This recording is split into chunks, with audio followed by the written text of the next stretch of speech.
வணக்கம் மக்களே. இன்றைக்கி சனிக்கிழமை ஒரு சத்தான சமையல் எப்படி செய்கிறதுன்னு தான் பார்க்க போகிறோம். முதல்ல அடுப்பை பற்ற வச்சுக்கோங்க. அதில் கொஞ்சமாக நல்லெண்ணெய் ஊற்றிக்கோங்க. இப்போது அதில் ஒரு 4 காஞ்ச மிளகாயை போடுங்க.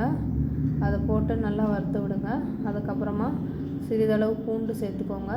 சின்ன வெங்காயம் கொஞ்சம் சேர்த்துக்கோங்க. ஒரு தேக்கரண்டி சீரகம் சேர்த்துக்கோங்க. இது எல்லாத்தையும் நல்லா வதக்கி விடுங்க. இப்போ இதில் ஒரு கையளவு துவரம்பருப்பு சேர்த்துக்கோங்க. ஒரு கையளவு நிலக்கடலை சேர்த்துக்கோங்க. இதையும் இதோடு சேர்த்து நல்லா வறுத்து விடுங்க. இதோட கொஞ்சமாக தேங்காயும் சேர்த்து வறுத்து தனியாக எடுத்து அதை எல்லாத்தையும் அரைச்சி வச்சுக்கோங்க. இப்போது மறுபடியும் அதே சட்டியில் திருப்பி கொஞ்சம் எண்ணெய் ஊற்றி நிறையா பூண்டு சின்ன வெங்காயம் போட்டு நல்லா வதக்கி விடுங்க. அதில் கொஞ்சமாக காயத்தூள் போட்டுக்கோங்க. ஒரு தக்காளி போடுங்க. மஞ்சத்தூள் சிறிதளவு போட்டுக்கோங்க. இதெல்லாம் நல்லா வதக்கி விடுங்க. இப்போது உங்களுக்கு என்ன கீரை வேணுமோ அந்த கீரையை நல்லா சுத்தம் செஞ்சு பொடி பொடியாக நறுக்கி எடுத்து வச்சுக்கோங்க. நான் மணத்தக்காளி கீரை எடுத்திருக்கேன்.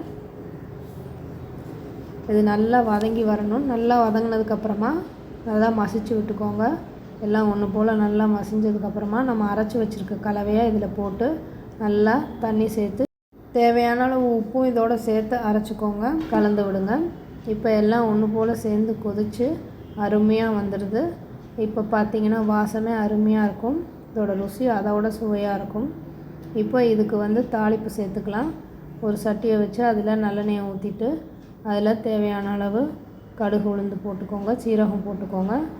சிறிதளவு கருவேப்பிலையை போட்டு அதை இதில் போட்டிங்கன்னா மணக்க சுவையான மணத்தக்காளி கடைசல் தயார். இப்போ இதை சுடுற சாதத்தில் போட்டு பிசைஞ்சு எடுத்து சாப்பிட்டிங்கன்னா அவ்வளோ ஒரு அருமையாக இருக்கும்.